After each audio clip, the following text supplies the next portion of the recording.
a night shift on.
Show, a mixture of transfer news and an FPL review. How exciting.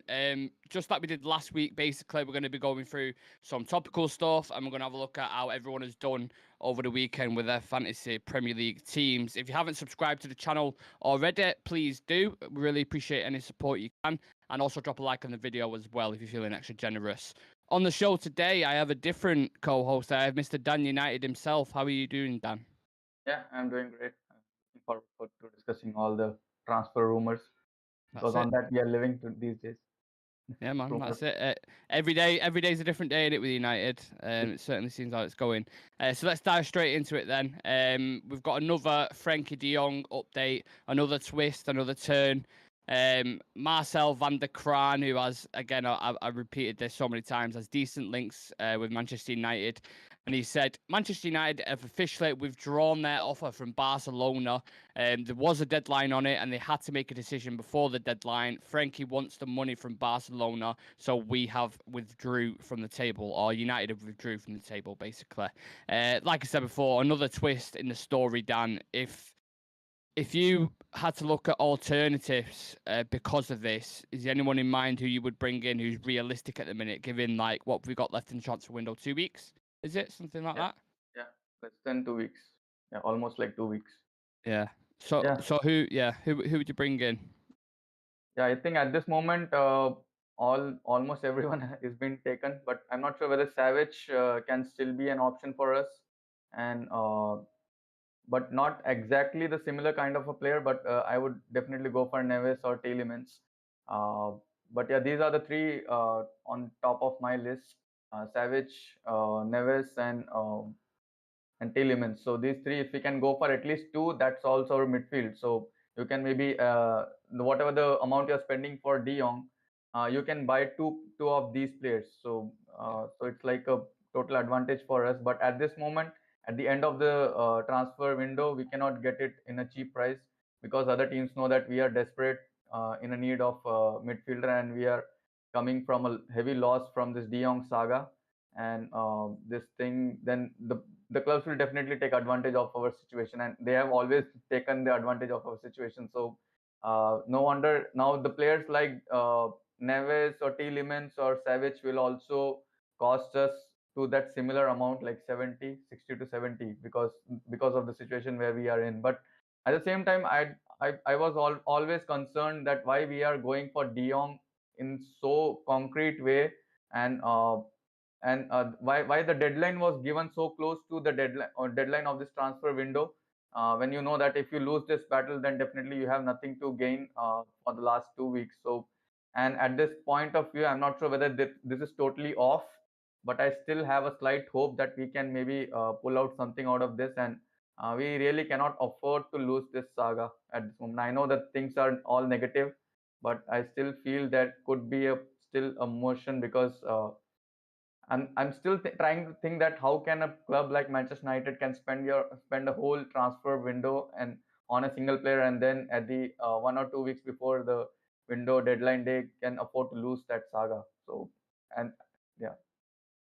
Yeah, it makes you wonder, doesn't it? Like how a massive club, Manchester United, they haven't got a contingency plan for if the De Jong deal fails. Who else are you going to bring in? Like, why would you not have an alternative? Do you know how the transfer market works? You know, any given thing can happen at any given moment. Every normal team who do business in the market have a plan A, a plan B, and a plan C. I get that, you know, Eric Ten Hag really wants this player and he's throwing all his eggs in one basket, but even still, you have a fallback option. I know we've been linked with like we're going to touch on in a second, Casido and Neves at times and other players, but for me, Dan, transfers have a chain reaction. So the later you leave it, if you go get Neves from Wolves, they then have to replace that player. Like Neves, they have to have time to replace Ruben Neves, who's a big player for them. So whoever they're going to buy it off, let's say they go into the Portuguese market and they go buy a midfielder from Porto or Sporting Lisbon, they're going to have to replace that player. So it's just a long kind of Yes. procedure, and you need time in order to do it. The later we're going to leave it now, the more the price is going to go up, up, up, up, up until we're paying ridiculous prices like 70 mil, 80 mil for a bang average player. I'm not saying Neves is a bang average player, but it's just it's so embarrassing. Excuse me, it's so embarrassing on Manchester United's part with the De Jong saga. But there's also a slight thing in my head, Dan, where I'm thinking it's also Barcelona's fault because the way they're dealing with the financial situations. Like, that's got to come into it, hasn't it? Exactly. They might have even United side also, or maybe De Jong side also. They might have thought that Barcelona will finally have to pay off his wages to make their club revive. But I know that deep down I knew that their president, he's a very tricky guy, and he's a politician. So politician knows like how to come out of these type of situations. So I always thought that they are not going to go down like how it seemed like. So I knew that they will pull out something at the end of the transfer business, and it will definitely hit us hard back, because they are the politicians. If they are some sports director or related to sports, it could have been a different scene. But they know how to get out of these type of situations. So, but yeah, everything has put us into a back step, and now it's like totally already with a couple of losses. We have already like gone through many things, many negative things. Now this De Jong saga was a little hope, but I think this hope is also dying down as the days passing by. As you also mentioned, it's a chain reaction. Every player, when you buy a player from a club, they have to look out for a replacement, and when the replacement, you have to give some time to the club for to bring that replacement in their team. But as the time goes by, the only option to get the player is the money. When you throw extra money, then only you'll be able to get the player. But at this time, if you are throwing money to other players like Neves or Savage, then it's going to cost you a lot. So, and you won't be able to get the same price if you have gone for. I mean, like 1 month before, you could have got two players with the same price, but now I don't think like you will get two players for that same price. You may get only one player like Savage, either Neves or any other player. Yeah, that's it, Dan. And if you think about, you know, the start of the window when, you know, Ten Hag's targets, what Darwin Núñez, hasn't got him. Oh, Wanted Frankie de Jong, hasn't got him. Wanted Urian Timber, didn't get him, stayed at Ajax. Wanted Anthony, doesn't look like we're going to get him either. So he's got hardly any of his prime targets. Malacia wasn't really mentioned until like the end of June, sorry. Then we ended up going hijack that deal, so that didn't even seem like it was like really planned. It was like that player's available, go get him. Christian Eriksen was available on a free, and Lissandro was kind of, I feel like, was second option to Yuri and Timber. So this market just hasn't gone to plan whatsoever, and we had so much hope going into it as well. Everything that was, you had Richard Arnold who had that meeting with the fans, didn't he, when he went and had a drink with them at the pub and was saying the money's there to spend, don't worry about it, we've got this and that, blah, blah, blah. And it's lip service again for another year with Manchester United. It's just embarrassing. I want to... Yeah, also, if you see that the net spent is maybe, I think it's less than zero as well. It will be negative because there are so many players going out of the club and their salary will be reduced for this coming year. And you have almost spent like not more than 50 or 60 million euros. Because Ericsson was on free and Malacia was around 15 to 20, and then you got Martinez for around 50, so something like 60, 70. But And still we again, saw Pereira. We saw Pereira, didn't we? Pereira, and the wages, those players who left the club, they were on huge wages. So it's like almost you are in the nil. So the net spent is almost nil. So it's like you have done nothing in the transfer market. Yeah, it's shocking. Sticking with players from the league, that obviously was talking about De Jong then, we got linked last night, Dan. TalkSport came out with a story and they said United are close to signing Matheus Cunha, Brazilian forward, thought to be priced around 50 million euros. It seems at a minute, like we was touching on then, we're just going for any footballer in the world. Like, we're linked with absolutely everyone and we're just completely desperate. It's becoming a joke at this point. A few updates on the story in itself. Apparently, Cunha's come out and just said no. He doesn't want to join, basically. Someone put that in the WhatsApp chat before, so thought that was quite funny. And another bit was Atletico were open to selling, but they want more than 50 million euros. Again, another team that know we're desperate. Just give us your thought. I'm not sure if you've seen much of him. I haven't myself, but give us your thoughts on this story if you can. Yeah, if you ask me if I want this player, then definitely I would say that a big no, because I know that if you get this player, he won't be getting into our team because and I'm not getting the idea of why a club like Manchester United, they are going for the players who can play in multiple positions, because in a football world it will never work. And you need, if Cunha is replacement for Ronaldo, if they are planning for replacement for Ronaldo, then you should be going all out for a striker. Yeah. And Cunha has almost played in almost every position, like central forward and left wing, right wing. But I think his uh, his desired and his best position is secondary striker, playing behind a striker. So, and that type of player will never work out in Premier League. So you will never see a formation in Premier League which contains a secondary striker role or playing with two strikers. So this type of player, especially how it happened with Dybala will not will as per my opinion, Dybala will not work in Premier League because he is that type of player who plays behind a striker, and that type of formation is very tough to play in Premier League. And he's a player, I'm not sure whether he's a regular starter, but last when I see, he was starting from bench, and Yeah. he was mostly on the bench. And for a player who is already there in the bench, if you buy him, then he will definitely stay on the bench in the current team also. So for a bench player, spending around 40 to 50 is too much, and I don't think he will get a chance in the first team. So I want the players to go behind those players and buy those players who will straight go into that playing 11, not going into the bench. Yeah, just a few comments I want to get into here, Dan, regarding what we've been speaking about. Vincent Bullock, Barca, 3 months of dicking about. We ain't signed a player. You make the time up. You should give us a time extension and have nothing to do with them after this market is over. I can't pronounce the name. Med Havine Dallo. Man United recruitment team are full of idiots. How can you sell Garner, keep Jones, McTominay, Fred? Yeah, I have to agree with that. Saeed Gadakare, your all-time United best centre-back duo. For me, it's got to be Rio and Vidic. Dan, do you want to answer that quickly? Who do you think?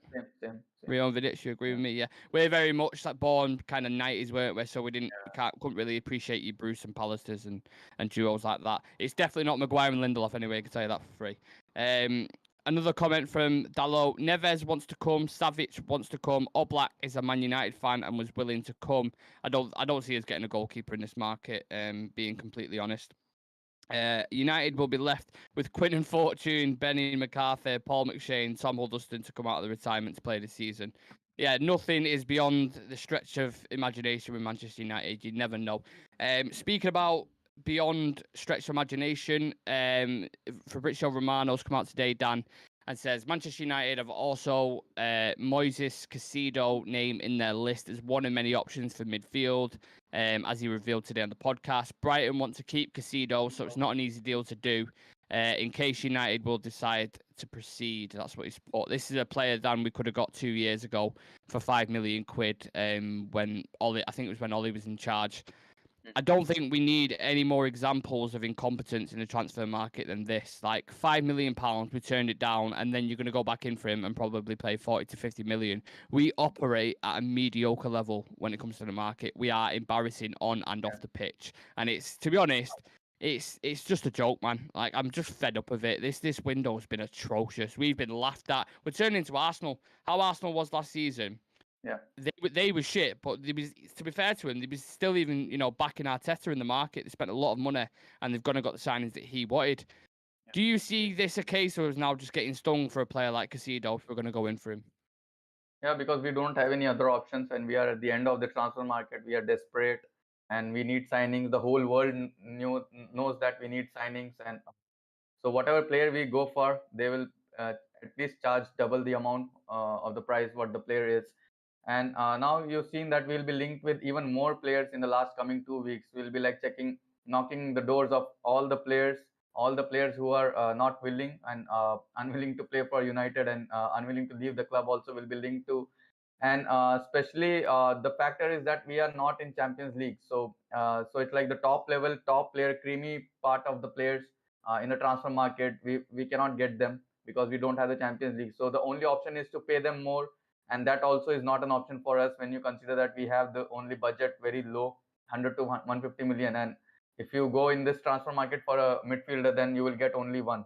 So so I think now we'll be linked to all the like mediocre level or mid-level players, and that will not improve our team, to be honest.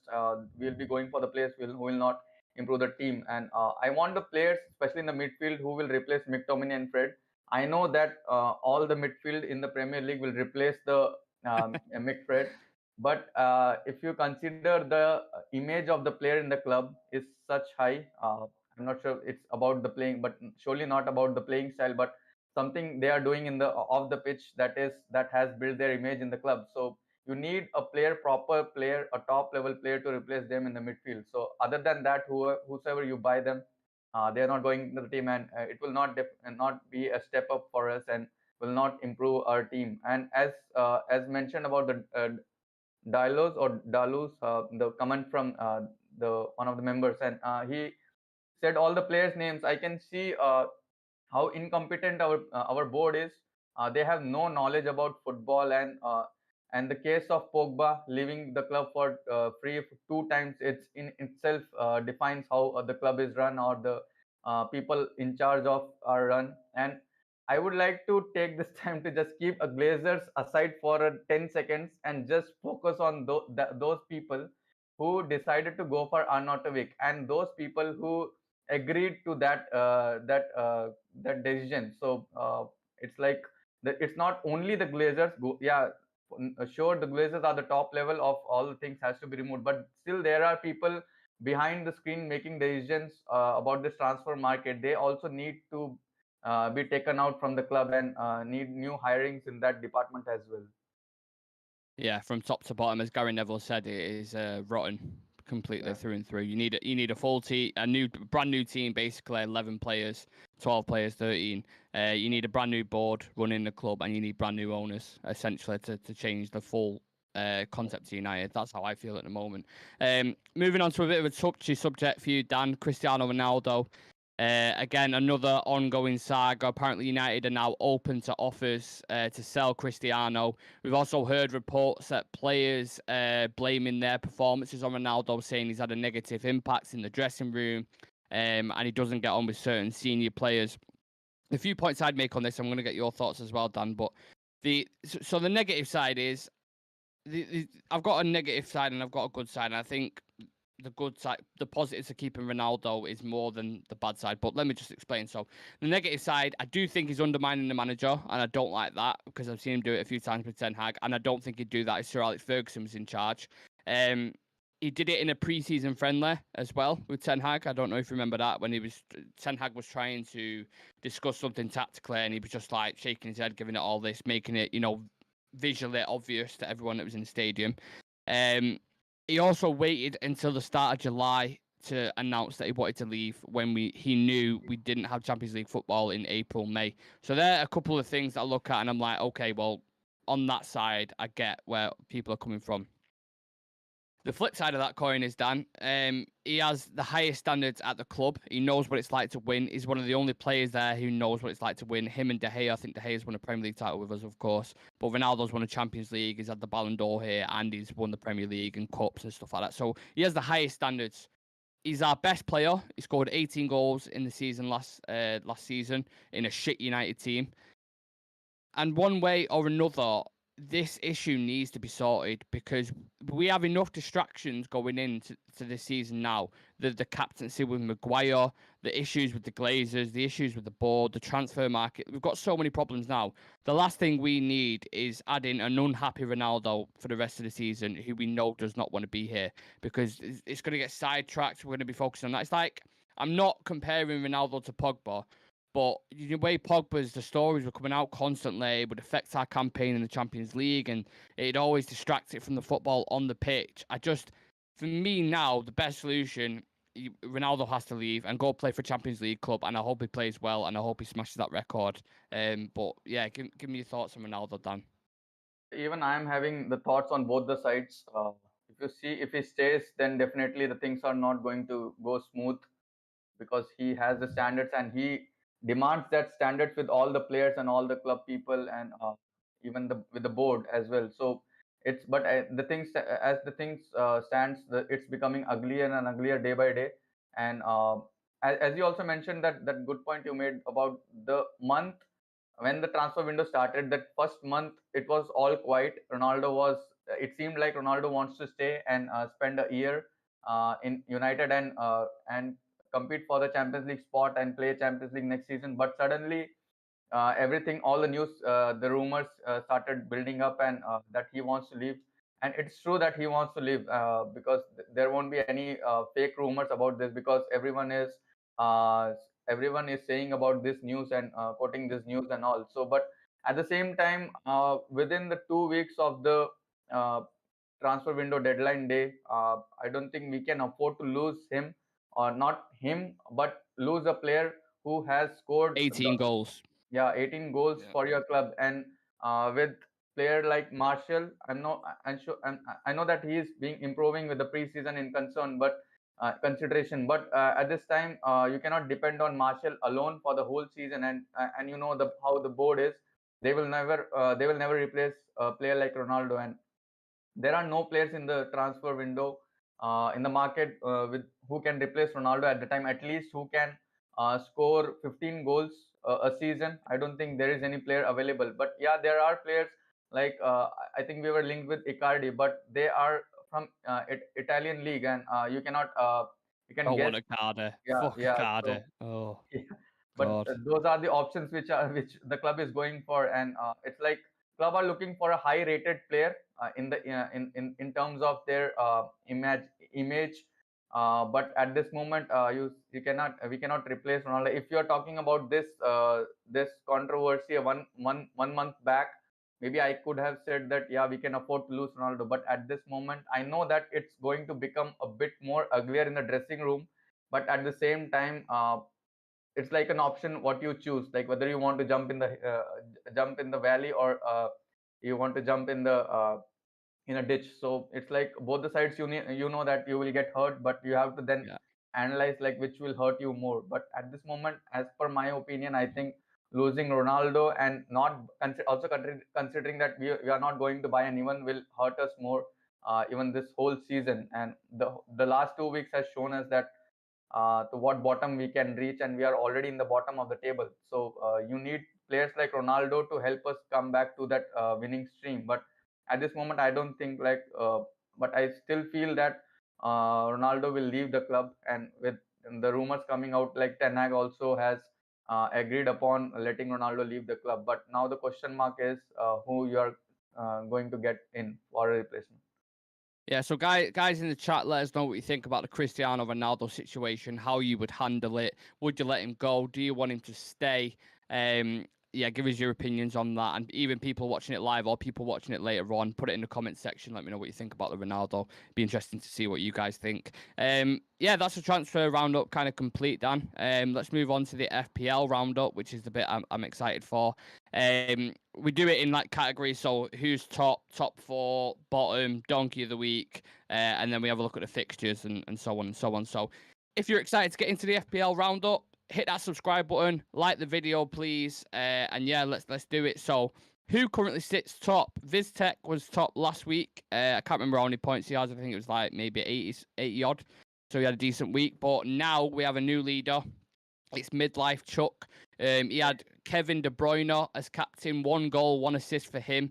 He also had Jose Sa in net for Wolves, vice captain, who got a clean sheet, and he had Gabriel Jesus, who obviously got a brace against who was it now? Leicester, was it? Played Leicester, didn't they? I think it was. Arsenal played Leicester, didn't they? Gabriel Jesus got they won 4-2, I think it was. Yeah. Yeah. So Jesus got a brace for him, and he's got a total now of 170 points for the week. So keep up the good work, Midlife Chuck. You're killing it. And if you're still in that position by the end of the season, you will win that retro top. So a bit of incentive there for you. But thoughts on his selection, Dan? He's gone for Gabriel Jesus, Jose Sa in net for Wolves. I think they played Fulham in a 0-0 draw. And he had Kevin De Bruyne who was captain. 1 goal, 1 assist. Yeah, I think he has chosen the right people because Jesus was the cheaper striker. You know that he is going to score goals because for Arsenal only Jesus is there who can score a goal because all the other players are the wingers, and so they lack that type of striker when Aubameyang left the club, and now Jesus has taken his place, and definitely you know that for that cheaper rate you know that the player will score the goals. And Jose Sa from Wolves, I think he has gone with a good option with you know that Wolves are defense wise they are very good. Sometimes they Yeah. play back five as well. So defense wise they are good, even though they are not scoring goals. At the same time, they are also not conceding goals. And De Bruyne, you know that always he will be a star. At least 2 out of 3 games he will do something, at least assist or score a goal. And with now, And he's got uh, Haaland to assist as yeah, well, now hasn't he, Dan? he has got talent, so he will definitely get so many assists in the coming days. So yeah, I always keep De Bruyne in my team from the beginning of my this FPL career. So no matter what, De Bruyne is always there in my team. Is he the best midfielder in the world for you at the minute, Kevin De Bruyne? Yeah, for Yeah. sure. Yeah, I'd agree. He's so annoying as well because it's Man City. But he is. He's absolutely class. What we do for a player like De Bruyne in our midfield, dear me. Also, it hurts to say that at one point last season when Fernandes came into our team for the first time, we were almost comparing De Bruyne and Fernandes. Yeah, yeah. And now Trust me, look where he is. I was arguing with my mate at the time. I was saying, trust me, Bruno Fernandes in that number 10 position is as good as Kevin De Bruyne. I don't care what anyone says. Look at his stats. They back it up, blah, blah, blah. And he's like, listen, De Bruyne is more of a complete midfielder. He's a better player. And look, sometimes you have to give people the flowers. He was right. Bruno Fernandes is playing shocking at the moment. So I'm happy to hold my hands up and yeah. Let's have a look at top 4. So in second place we have Duncan Barbu. That's his name. Very random. Second with 159 points. Duncan had Jesus and Haaland up top, bringing in the bread for him. I think Haaland got an assist in the last game, and then obviously Jesus, as we touched on then, also got a brace. Third place is Blue Tigers, who climbed a few spots with a total of 155 points. He had the same players up front. The question I want to throw to you, though, Dan, is who do you think will get the golden boot in the Premier League by the end of this year? Also, let me know in the comment section as well, guys. Who do you think's going to get Golden Boot? Haaland, Jesus, Nunez, Harry Kane, United's secondary striker, Arnautovic when they bring him in. Who do you think? I think it's going to be Haaland because now he is picking up the pace in the Premier League. Maybe for his competition, I think Salah will be there up top. Yeah, I agree. You know what, as well? Kills me to say it, but I really like Mo Salah as well as a player. I think he's absolutely class. But again, a Liverpool player, so I have to hate him. But I just think he's so on and off the pitch, he's class. And you have to respect that. And he's done it in the Premier League consistently. Only him and Shearer and a few more, maybe a handful of players who have got 30 plus goals in the Premier League. And I think Haaland could do 30 plus this season if he stays fit and if De Bruyne stays fit. I think them two are going to absolutely kill it. So yeah, congrats to Blue Tigers, who's got up to third place. Fourth place, we have a team named Dire Consequences. Obviously, a pun on Eric Dyer's name for Tottenham. Big fan of that. He had Cancelo and Reece James, who got him clean sheets. Not clean sheets. Reece James scored, sorry, but Cancelo got him a clean sheet. Haaland and Jesus again up top. Everyone seems to go for them. So yeah, they're the Champions League spots occupied. Sticking with Champions League, Dan, who gets top four this season, do you think? I think Liverpool and Manchester City will always be there. Got a lot of injuries, Liverpool, recently. Yeah. Aren't they? Remember what happened last time? They got a lot of injuries. Yeah. We got second. Yeah, but still, I think they can still have that. They do have that gas in their tank to pull up from the bottom. So I think they both will be there. And then Chelsea are doing good. But now it's the point between Tottenham and I hate to say maybe Arsenal because they are performing good. So it's between Arsenal and Tottenham for the fourth place. Okay, interesting. I want to get into some comments. Lots of people active in the chat, so thank you for that. Appreciate it. Where we at? Let's have a look. If Ronaldo leaves, go break the bank for Yao Felix, but reality that will never happen. I really like Yao Felix. I think it's class for Atletico Madrid. I'm not sure if he's an out-and-out striker, if he'd suit the Prem, but from what I've seen of him, he looks really good. What are your thoughts, Yao Felix, Dan? I'm still bit 50-50 on him because I've seen him playing for Portugal because I used to watch all the Portugal games, but I have not seen much in the national team. But I haven't watched him play for Athletic Madrid. But as the thing said, the stats say it in itself. He's a very good player. But I'm still a bit concerned whether he can perform at the same level in Premier League because that's a question mark always whenever you're getting a player out from different leagues. Yeah. He scored against us as well, didn't he, in the Champions League? Maguire let him go and scored that diving header, which was a class goal, to be fair to him. A heavy price tag, though. I think Atletico Madrid, they paid 110 million, didn't they? Something ridiculous like that. Vincent Bullock says, I not let him go. It sends a message out there. Hey, you class player out there, you come to us, but we'll let you go. Need to show the clubs out there we are the biggest club in the world. Be scared. So he's going for a bit of a fear factor there. Lewis Jackson, shout out to Lewis, big man. He says, protest Monday, talk to me. Are we having it? Yeah, I'll be there.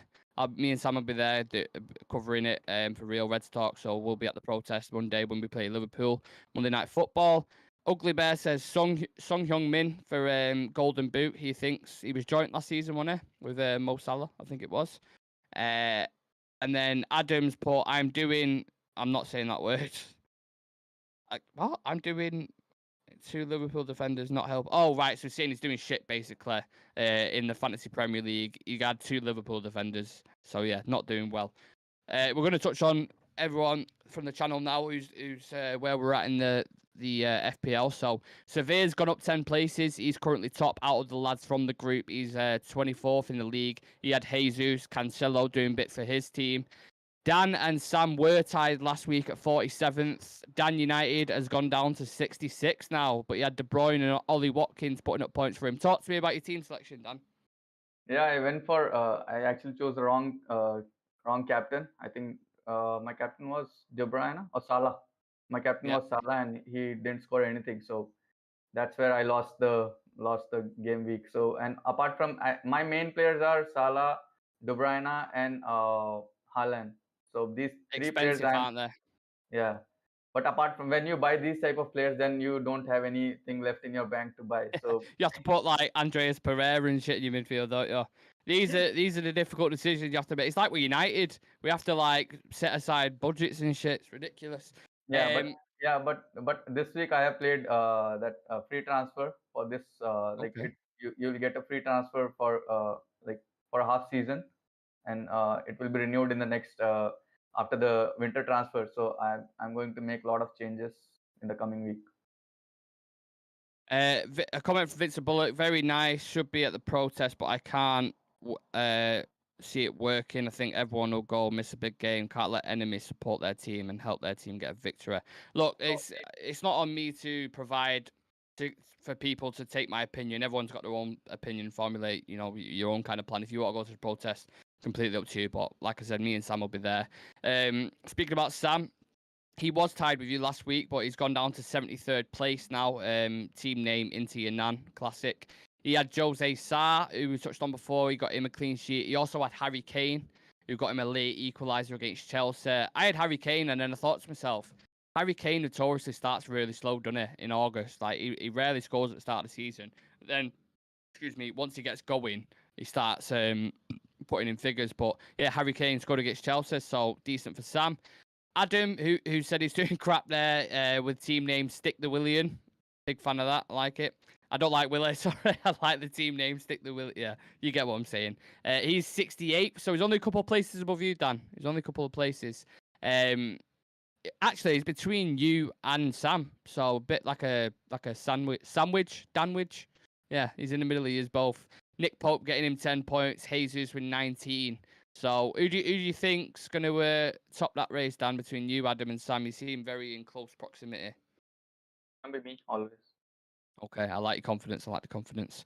And then we move on to myself, who's had a stinker. I'm still trying to get my head around this FPL app. Honestly, I don't get how it works because on the transfer hub that I used to do it on, you get 3 transfers in the week, and you can schedule them if you want for the weekend, or you can just bring players. You can take whatever players out you want, and you only get 3. That's it. On this FPL app, you get fucking free hits, wild cards. Like, there's loads of shit on it. I'm trying to wrap my head around. I think I've used one of them, without even knowing. And there's certain deadlines for shit. Like, honestly, I can't get my head around it at all. So it's probably going to take me about a month. You know what I'm like, down with technical things. Like, I've had a bit of a shocker. So I had Darwin Núñez in my team as well, who got a red card. Did you see that? Did you watch the game last night, Dan? No, but I just saw the news that he got the red card. He headbutted is it Joachim Anderson, the centre back. So basically, what's happened? They've been tussling all game. They have a bit. He's marking him. He's put his hands around him like that. The centre back. Say I'm Darwin Núñez. So his hands come round. Darwin Núñez has given it a bit of like a backhead. Oh. They've separated, and then Anderson's gone back over to him, say like, "What the fuck you doing?" Pushed him a little bit, and Darwin Núñez just looked at him and went like that. And just nutted him, whilst the ref was like right in front of him, and he just like, what? Well, I wasn't like, what are you doing? Because I'm a United fan. I was like, yes. But and Anderson also admitted that he purposely did all the poking and all. Oh yeah, of course, yeah, winding him up. South American player, he knows he's going to get a bit of, you know what I mean, a bit of reaction from him. So I don't think Jurgen Klopp and Liverpool fans were too happy. But they drew another game. If we beat them on Monday, we go above Liverpool. That's how crazy football is for you. And then moving on to the last member of the group who's in the FPL, Shreyas is 3rd from bottom. He was almost donkey of the week, but he's 3rd from bottom. He had Diego Carlos in his team. He plays for Aston Villa, the centre back, and he's just ruptured his Achilles, I believe. Yeah. So you might want to remove him, Shreyas, if you're watching, or if you're watching later on, because he won't be playing for another 6 months, which is a massive blow for Villa. Yeah, that's it from the group. Donkey of the week, Dan, is still Archie Bolt. He was Donkey of the week last week, and he's Donkey of the week again this week. He's not moved at all. I'm not even sure if he's playing at this point. It may be a case of he's just made a team and left it for the 2nd week in a row. But Archie, I'm sorry, you Donkey of the week, mate. He might have just placed the team and uninstalled the app in the phone. Yeah. I mean, how embarrassing would that be if he goes above me or Shreyas and we're actually playing and putting transfers in and stuff? You know what? I'm gonna have to speak to one of you about it in depth because I can't get my head around the transfers and stuff. You're gonna have to speak to me about it off camera. Let's have a look at the fixtures this weekend, Dan. 12 o'clock kickoff. Spurs versus Wolves. How do you see that one playing out, do you think? Spurs versus Wolves is going to be a very tough game. I think now it's always whenever I think even Wolves are playing back five, if I'm not wrong. They always, most of the time, they play back five. And whenever there is a match against same formation with the back five, it always goes very with high intensity. As we have seen the last game, Chelsea and Tottenham, they both played the same, almost the similar formation, and it went with a high intensity, and we know how it ended. So I think it's going to be very tough because Wolves play from the back, and they are more solid on the back side. And Tottenham, they have to do a lot to break that defense. So it's going to be a very tough, maybe a tight game. But I think still Tottenham, they have the firepower to break their Definitely. defense. Yeah, Kuleski, Son and Kane are just dangerous, aren't they? And then you got Richarlison to throw into the mix as well. I think it'd be a 1-0 Tottenham with that because I think both sides are very defensive. I think they both play with a back five, don't they? So be an interesting clash. 3 o'clock kickoffs. We'll go through these very quickly. We've got Palace versus Villa, Everton versus Forest, Fulham versus Brentford, and Leicester versus Southampton. What do you think of the Palace versus Villa game? We're going to have to get some points on the table. They drew to Liverpool last night and lost to Arsenal. Villa lost to Bournemouth, but then beat Everton in a bit of a scrappy game. How do you see that Palace Villa game? I think it's going to be a draw. Yeah, I think it's going to be like both the teams are of a similar stature, and Palace, they look a bit more improved from the last season. So and Aston Villa, you know that they have done some transfers. So I think it's going to be a tough game for both of the teams. Yeah. Just very quickly, guys, one more sub to hit 400 subscribers. So if you could do that whilst we're live, I'll get that whiskey out and I'll do a shot for you lot. So make it happen. You know what to do. Everton versus Forest. What do we think about that? Forest, I think they are with the last game when I saw them, they are actually without a brand ambassador. If I'm not wrong, their T-shirt do not have any brand in them, and they defeated last time. I think it was West Ham. They defeated last week. Who's that?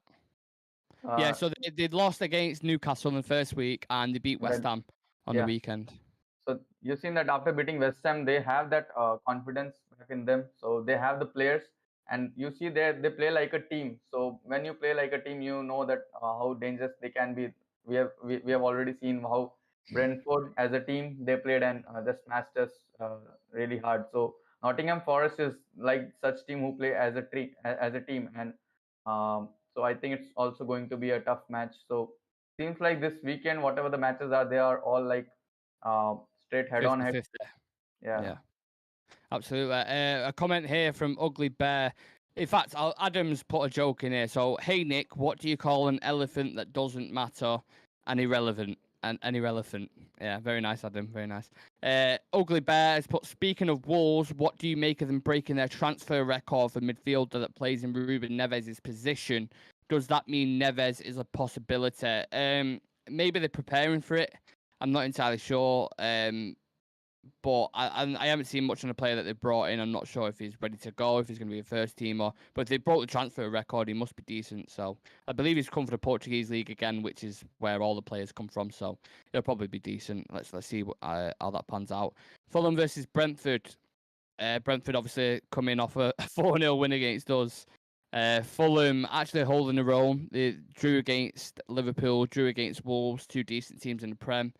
Do you see Brentford or Fulham winning that one, or again 50-50 draw? I think in this one, I think Brentford can pull up a win because they look more solid without Ericsson.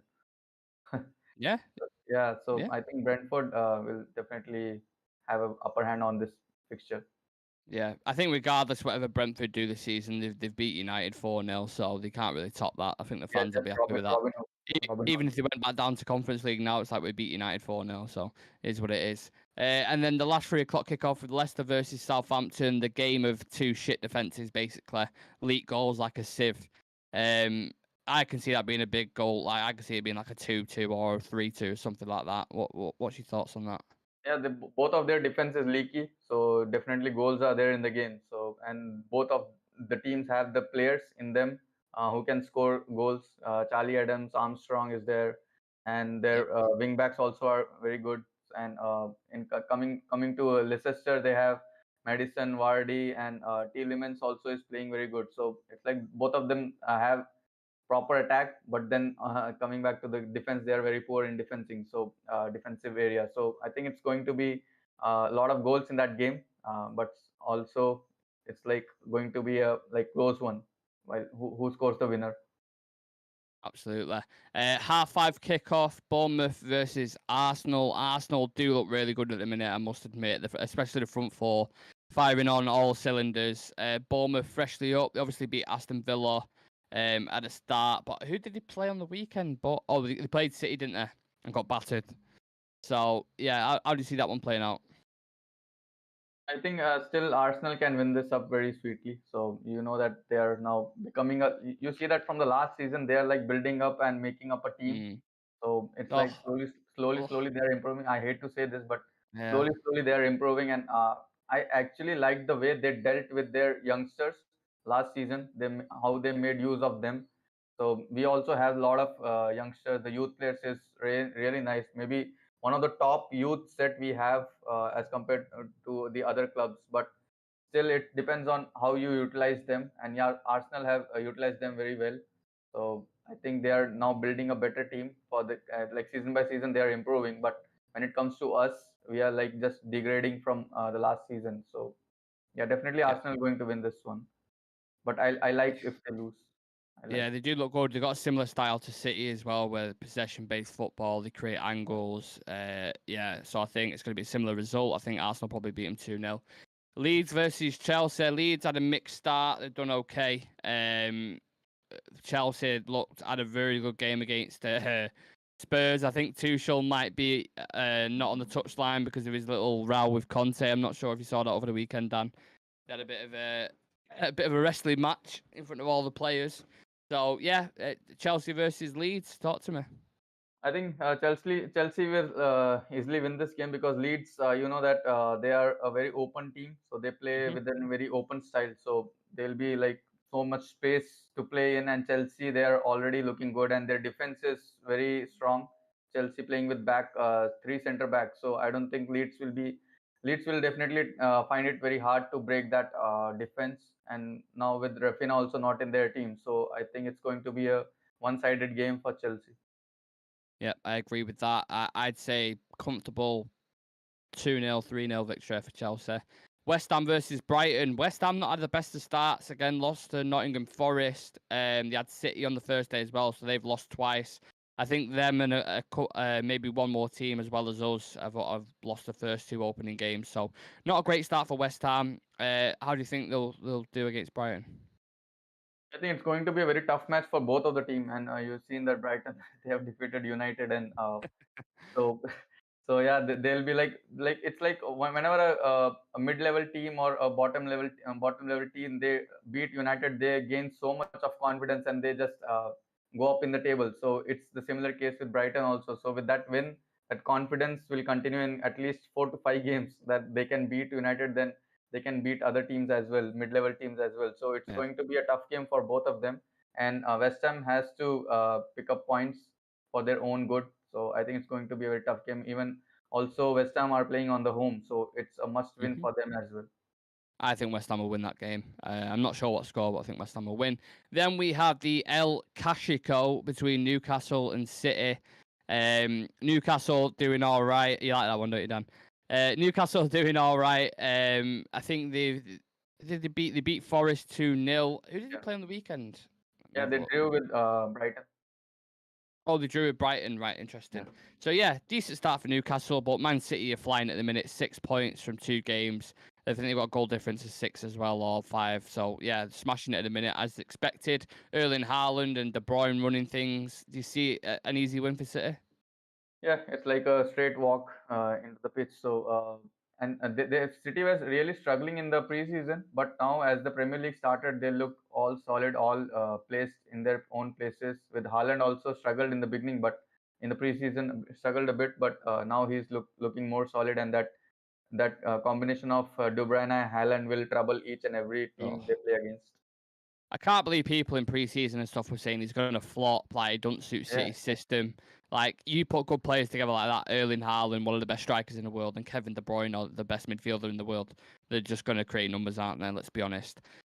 Yeah, then we have the last one, Dan, the big one, Monday Night Football, Manchester United versus Liverpool. Dare I ask you for a prediction on that one? it will be very tough.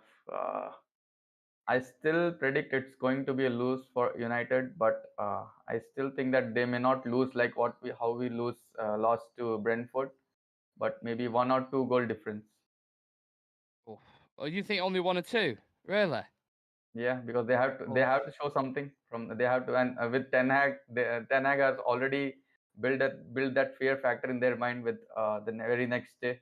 So I think they'll be playing for their own good. I'm not sure for the club, but for their own good, they'll be running around a lot. I I think it's either going to be 6-0 Liverpool or the game gets cancelled because of the protest. That's how I think it's going to go down, personally. I will prefer that one. Yeah, hopefully the latter. Hopefully the latter happens. Let's wait and see what happens with that. Ones to watch very quickly for the weekend. Who do you think? I'm going to go with Jamie Vardy because they're playing Southampton. Very leaky defence. Wilfred Zaha looked electric last night against Liverpool. I think he might get at some points. And I think Jesus as well on fire looked really good. He's giving me like R9 vibes. You remember Brazilian Ronaldo? It's Yeah. giving me them kind of vibes. I don't like it. Maybe we should have gone in for him. But Jesus as well would be my suggestion. What about yourself? Yeah, for me, I think Salah would be the player to look out for because he never stays quiet for 2 continuous games. Yeah. So already last game he was quiet. So I think Salah will be the player to look out for. And apart from that, I don't think any player. Oh, sorry, Dan. To think breaking news. Bloody hell, this it just gets worse and worse. Oh, well, it's not worth depending on your outlook because some people didn't want him. But Adrian Rabiot to Manchester United. Now, this is from David Ornstein. Highly unlikely. Gap in wage offer expectation means move not happening as things stand. Live talks over other options such as Casemiro, De Jong, improbable, but United hope to get a top midfielder before deadline. I mean, it's just an absolute mess in it. We are such a mess. We can't even get Rabiot over the line, who's got 1 year left on his contract. Juventus are open to selling, and we can't even get that deal over the line. But I will say, if he's demanding high wages, it's the right choice. Agree, Dan? You're on. I think you're on mute. Your mic. Can't hear. Whilst Dan's sorting that out, I'll go through a few comments because I can't hear your audio, Dan. I don't know what's going on. No? Is it? Is it fine? Oh yeah, there we go. Now I can. Yeah, I never wanted Rabiot to come into our team because I know that he's not a player who will straight go into the team and replace the likes of McTominay and Fred, and he plays on the left, and he will never be a replacement for McTominay. So Yeah. McTominay plays on the right, and Rabiot's preferred position is left. So definitely he's going to replace Fred. And now, if you ask me who should I choose between Fred and McTominay, I would definitely choose Fred over McTominay. So Yeah. it's like he'll never improve the team. So Rabiot is still be on the bench, and when you are willing to pay that much amount and the deal falls off, then I'm happy. Yeah, that transfer never made sense to me. Just another desperate signing. A quick prediction from Ugly Bear here on United game. He thinks United are going to win 3-1. I wish I had your optimism, mate. I really do. Sam saying thank fuck. I think that's for Rabiot, and we're never getting Casemiro. I agree. I don't know why Casemiro would leave Real Madrid to come to Manchester United. Surely he's watched the games against Brentford and Brighton, and he's just like, no, why, in what world would I join United? Come on. He's just won the Champions League with Madrid. Okay, now. Anyway, that is the FPL and the transfer roundup complete, guys. Smash a like on the video, subscribe to the channel. We're 1 off 400 subs, so if you can do that for me, that'd be amazing. And yeah, like I said, be sure to follow us on social medias. Hit us up on TikTok. I think the recent TikTok we did is on 350,000, which is nearly 500,000, which is just fucking insane. Instagram we've got Insta Lives. We go live every Monday usually. Yesterday was a busy day with news, so we didn't end up doing an Insta Live. We did YouTube instead. But usually we have an Insta Live on Monday, so check our Instagram out. Twitter, Dan does all the updates on there. There's regular transfer updates every 5-10 minutes, basically. So if you want regular updates on Manchester United, that is the place to go. And I think that's everything. Dan, have you got any final thoughts before we head off? Yeah, On I the think window, the Glazers, and anything? yeah. But just do the business. At least two players. At least we should get two players, and especially concentrating on the midfielders. I know this is going to be very depressing, but at least we have to get someone in who can just change the whole stature of the game. We can't spend the whole season being negative.